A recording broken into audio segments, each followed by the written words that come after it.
હવે ચૈતરભાઈ નો જે મુદ્દો છે, ચૈતરભાઈ જેના માટે આજે જેલમાં ગયા છે, ચૈતરભાઈ પોતાની જમીન માટે જેલમાં નથી ગયેલા.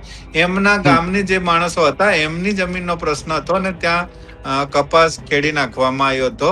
તો લોકો માટે આજે 7 વર્ષની જેલ સરકારે આપી છે. અમારા આદિવાસી સમાજને આ લોકો બેરહેમીથી મારે છે. પોલીસને ઓર્ડર આપવામાં આવે કે ભાઈ લાઠીચાર્જ કરવાનો, એટલે એ લોકો આંખો મીચીને લાઠીચાર્જ કરી દેતા હોય છે. તો એના કારણે અમારો સમાજ અત્યારે લડવા તો માંગે છે, પણ એમાં આગેવાનો પણ મીઠી ભગત વાળા હોય. ત્યારે તો અમારા માટે તો ખરેખર ચૈતરભાઈ છે એક આદિવાસીઓના, આમ તો બધા કે છે કે ટાઈગર છે.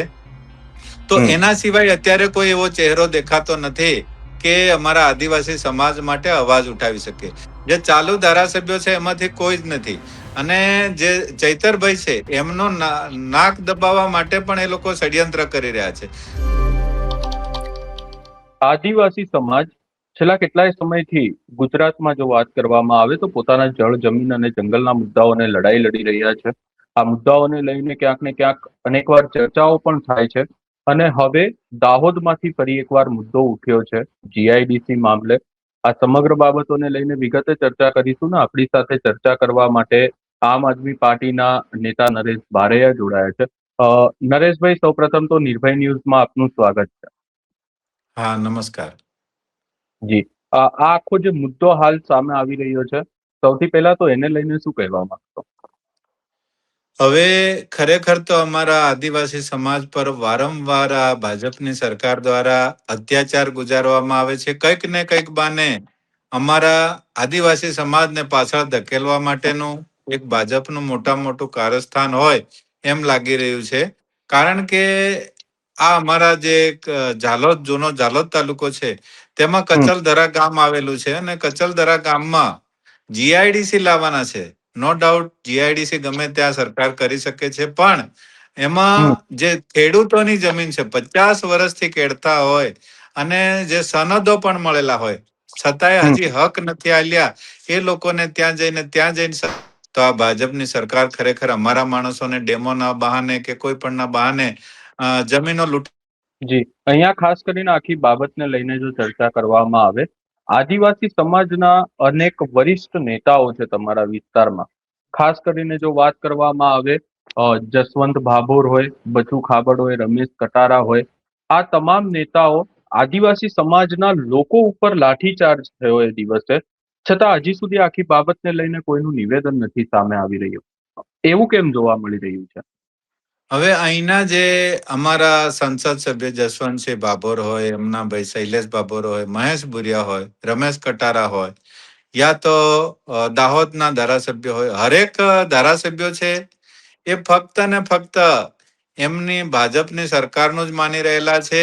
એ લોકો જેટલું ભાજપ કે એટલું જ કરે છે. કારણ કે અમારા જે સમાજ છે એમને એ લોકો ગમે તે જયારે ચૂંટણી આવે ત્યારે ગમે તે બહાને વોટ લઈ લેતા હોય ને પછી લોકોનું કામ નરેશભાઈ, અહીંયા ખાસ કરીને જો ચર્ચા કરવા જઈએ તો જે વિસ્તાર છે, દાહોદનો વિસ્તાર હોય, દાહોદ, ઝાલોદ આજુબાજુનો વિસ્તાર, ખાસ કરીને આદિવાસી સમાજની વસ્તી પણ વધારે છે, આદિવાસી સમાજના નેતાઓ પણ છે. આ મુદ્દાને લઈને કોઈ બોલી કેમ નથી રહી? ફક્ત ને ફક્ત એમાં આ જે અમારા ધારાસભ્યો છે એમને ડર એટલો જ છે કે અમે ભાજપ વિરુદ્ધ બોલીશું તો ટિકિટ કપાઈ જશે, અથવા તો અમને પાર્ટીમાં રાખવામાં નહીં આવશે, અથવા તો એમને પદ જવાની એક લાલચ છે. એના કારણે પોતાના સમાજને પણ છોડી દીધો છે, પોતાના વિસ્તારને પણ છોડી દીધો છે. ફક્ત ને ફક્ત પાર્ટી કે એટલું જ કરવાનું, એવી એક એમની માન્યતા છે. અને ઘણી બધી એમને એવી ગ્રંથિ છે કે અમે ભાજપમાં રહીશું તો જીતી જ દઈશું. એના કારણે આ લોકો પાર્ટી પણ છોડવા માંગતા નથી ને અમારા જે સમાજ છે એ સમાજને પણ એ લોકો મદદ કરવા નથી માંગતા. અત્યારે આપણે જોઈ શકીએ છીએ કે હવે ચૈતરભાઈ નો જે મુદ્દો છે, ચૈતરભાઈ જેના માટે આજે જેલમાં ગયા છે, ચૈતરભાઈ પોતાની જમીન માટે જેલમાં નથી ગયેલા. એમના ગામની જે માણસો હતા એમની જમીનનો પ્રશ્ન હતો અને ત્યાં કપાસ ખેડી નાખવામાં આવ્યો હતો. તો લોકો માટે આજે 7 વર્ષની જેલ સરકારે આપી છે. તો એમાં પણ અમારા આદિવાસી સમાજના એક પણ ધારાસભ્યએ કોમેન્ટ નથી કરી કે આ ખોટું થયું છે.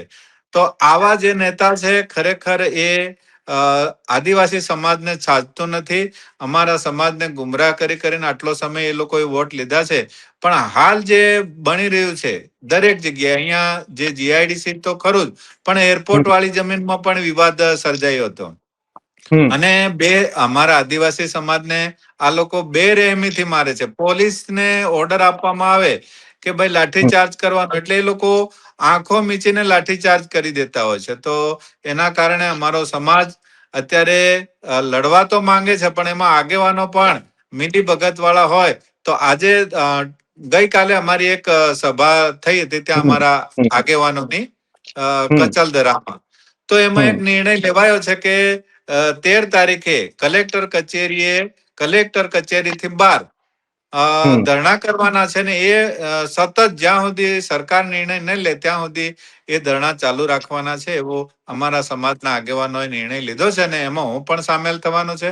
અમારા દાહોદ જિલ્લાના તમામ આગેવાનો પણ જવાના છે.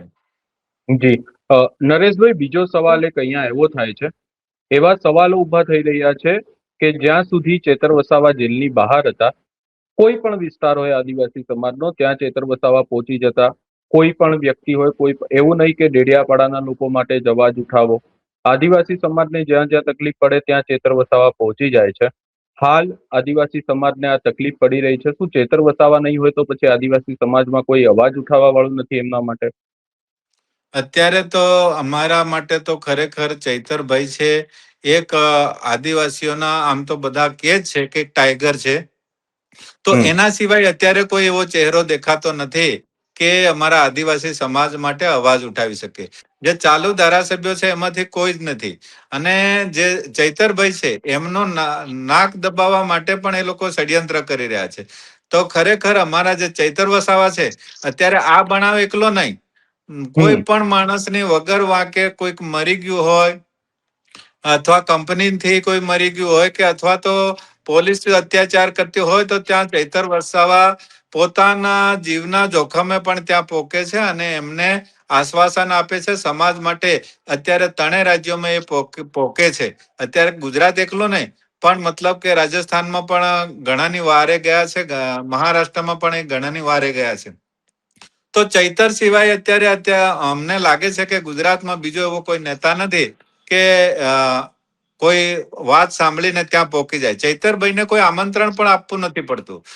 એમને ખાલી મેસેજ મળે કે અમારા આદિવાસી સમાજ પર અત્યાચાર થઈ રહ્યો છે, ત્યારે એ પહોંચી જ જતા હોય છે.